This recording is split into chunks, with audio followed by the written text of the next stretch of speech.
Assalamualaikum warahmatullahi wabarakatuh. Halo semua, kembali lagi bersama saya Ade Mulyani dengan NIM B1B1230090. Pada kesempatan kali ini, saya akan membahas tentang anggaran pendapatan dan belanja negara. Langsung saja kita masuk ke pembahasan. Yuk kita simak sama-sama. Dalam latar belakang ini, anggaran pendapatan dan belanja negara yang disingkat APBN merupakan instrumen fundamental dalam tata kelola keuangan negara Indonesia. Sebagai cerminan kebijakan fiskal pemerintah, APBN memiliki peran vital dalam mengarahkan pembangunan ekonomi, menjaga stabilitas nasional, dan mewujudkan pemerataan kesejahteraan masyarakat. Sejak era Orde Baru hingga masa otonomi daerah, APBN telah mengalami serangkaian transformasi signifikan, baik dalam struktur maupun pengelolaannya. Perubahan ini mencerminkan dinamika politik, ekonomi, dan sosial yang terjadi di Indonesia selama beberapa dekade terakhir. Nah, dalam pembahasan ini kita akan membahas tiga pokok pembahasan, yaitu yang pertama ada pengertian anggaran, yang kedua ada kebijakan anggaran, dan yang terakhir ada kebijakan APBN pengalaman pemerintah. Baik, masuk ke materi yang pertama, yaitu pengertian anggaran.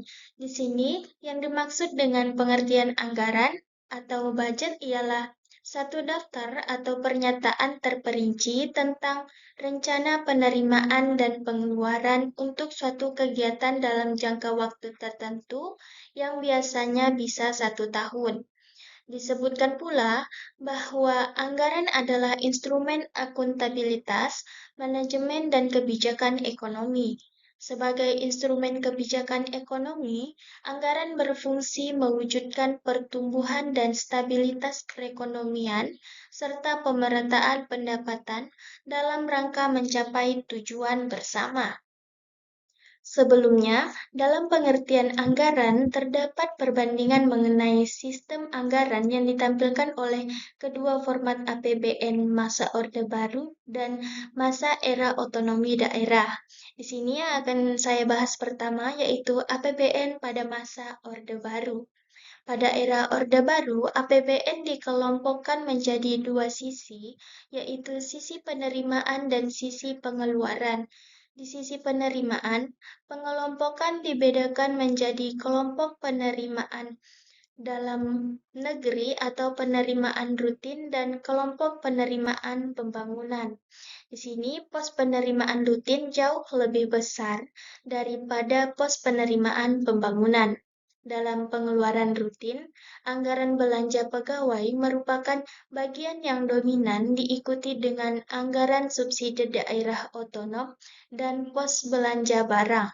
Selanjutnya, dalam anggaran belanja pembangunan tercatat pos pembiayaan rupiah dan bantuan proyek. Di sini, format APBN dalam masa Orde Baru adalah T-account dan setelah masuk periode reformasi diubah menjadi I-account. Maksud dari perubahan format tersebut adalah yang pertama untuk meningkatkan transparansi dalam penyusunan APBN, untuk mempermudah analisis pemantauan dan pengadilan dalam pelaksanaan dan pengelolaan APBN, untuk mempermudah analisis komparasi perbandingan dengan budget negara lain, untuk mempermudah perhitungan dana perimbangan yang lebih transparan dan didistribusikan oleh pemerintah pusat ke pemerintah daerah mengikuti pelaksanaan Undang-Undang Nomor 25 Tahun 1999 tentang Perimbangan Keuangan Pusat Daerah.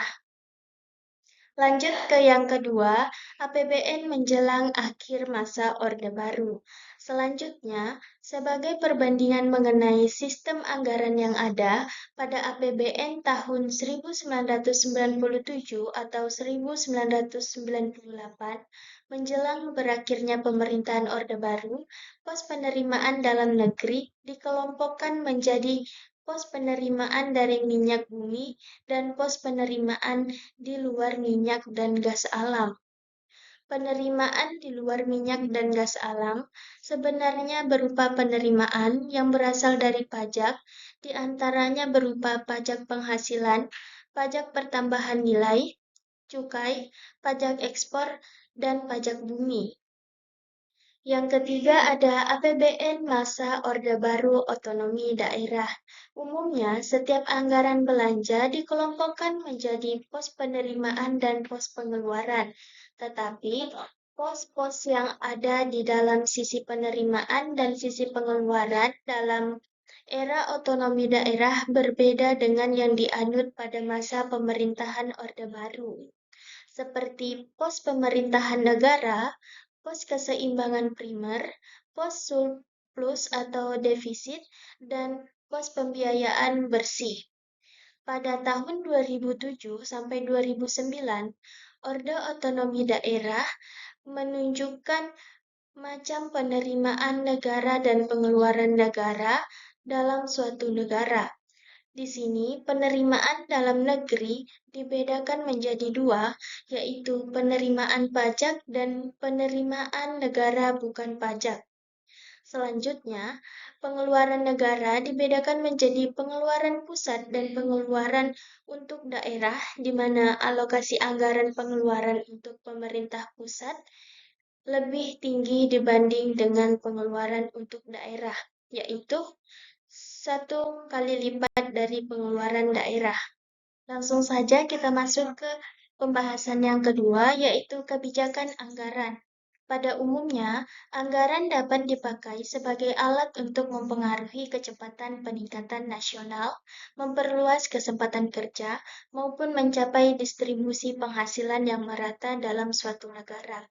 Dalam keadaan deflasi, di mana harga umum turun, terus biasanya dipergunakan anggaran yang defisit. Dalam keadaan inflasi, dipergunakan anggaran yang surplus, dan dalam keadaan normal dipergunakan anggaran yang seimbang. Anggaran dapat dipergunakan sebagai alat politik fiskal atau kebijakan fiskal. Dalam kebijakan ini, perekonomian terbagi menjadi dua, yaitu perekonomian tertutup dan perekonomian terbuka. Perekonomian tertutup terbagi menjadi dua, yaitu anggaran belanja tidak imbang atau unbalanced budget, dan yang kedua ada belanja seimbang. Anggaran belanja tidak imbang atau unbalanced budget biasanya akan mempunyai pengaruh yang berlipat ganda terhadap pendapatan nasional. Perubahan tingkat penghasilan itu akan ditentukan oleh besarnya tingkat atau angka multiplier. Yang kedua, anggaran belanja seimbang. Anggaran belanja seimbang disusun sedemikian rupa sehingga setiap pengeluaran pemerintah dapat dibiayai dengan pajak-pajak dan sejenisnya.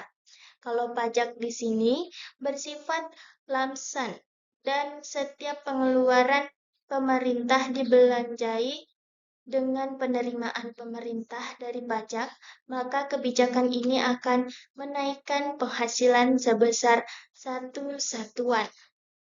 Yang kedua, ada perekonomian terbuka. Nah, dalam perekonomian terbuka, perhatian hanya dipusatkan pada 3 sektor ekonomi, yaitu sektor rumah tangga, sektor usaha swasta, dan sektor pemerintahan. Kali ini, dalam perekonomian terbuka, perhatian kita diperluas dengan memasukkan sektor hubungan perdagangan luar negeri dan analisis. Selanjutnya masuk ke pembahasan ketiga atau pembahasan yang terakhir, yaitu kebijakan APBN pengalaman Indonesia. Pengalaman sebelum Orde Baru telah memberikan pelajaran kepada bangsa Indonesia bahwa kebijakan pembelajaran defisit telah membawa perekonomian ke dalam inflasi yang sangat parah, sehingga perekonomian tidak berkembang dan justru mengalami kemacetan yang diikuti oleh kekacauan sosial dan politik. Pada masa itu, pembangunan tidak terjadi, investasi diganti dengan spekulasi, dan semua per- prasarana jalan raya, pelabuhan listrik, dan irigasi mengalami kerusakan yang sangat amat parah. Dari pengalaman tersebut, maka Orde Baru mencoba mengatasi kesulitan-kesulitan yang ada dengan menerapkan anggaran belanja seimbang yang dinamis serta melandaskan kebijakan-kebijakan pembangunan di atas trilogi pembangunan, stabilitas nasional, pertumbuhan ekonomi, dan pemerataan. Kegiatan pembangunan akan sangat ditentukan oleh akhir yang ingin dicapai supaya pembangunan serta dana yang tersedia dalam perekonomian, baik yang berada di atas tangan individu atau swasta maupun di tangan pemerintah. Alokasi dana pemerintah tercermin dalam APBN yang berperan sebagai alat pengatur prioritas pembangunan dengan mempertimbangkan tujuan-tujuan yang ingin dicapai oleh usaha pembangunan tersebut. Nah, tujuan pembangunan Indonesia adalah mencapai masyarakat adil dan makmur berdasarkan Pancasila dan Undang-Undang Dasar 1945. Masyarakat seperti ini akan tercapai dengan dihapuskannya kemiskinan lewat peningkatan pendapatan per kapita, perluasan kesempatan kerja, dan redistribusi pendapatan yang merata. Nah, kita sudah sampai ke penghujung, yaitu kesimpulan. Di sini dapat kita simpulkan bahwa APBN telah mengalami transformasi signifikan dari masa Orde Baru hingga era otonomi daerah. Perubahan ini mencakup struktur penerimaan dan pengeluaran, serta pendekatan dalam pengelolaan anggaran. Kebijakan anggaran belanja seimbang yang dinamis pada masa Orde Baru telah digantikan dengan pendekatan yang lebih fleksibel pada era otonomi daerah, termasuk pengenalan pos-pos baru seperti dana alokasi umum dan khusus. APBN telah mengalami transformasi signifikan dari masa Orde Baru hingga era otonomi. Sekian pembahasan yang dapat saya sampaikan atau yang saya ketahui. Lebih dan kurangnya saya mohon maaf. Assalamualaikum warahmatullahi wabarakatuh.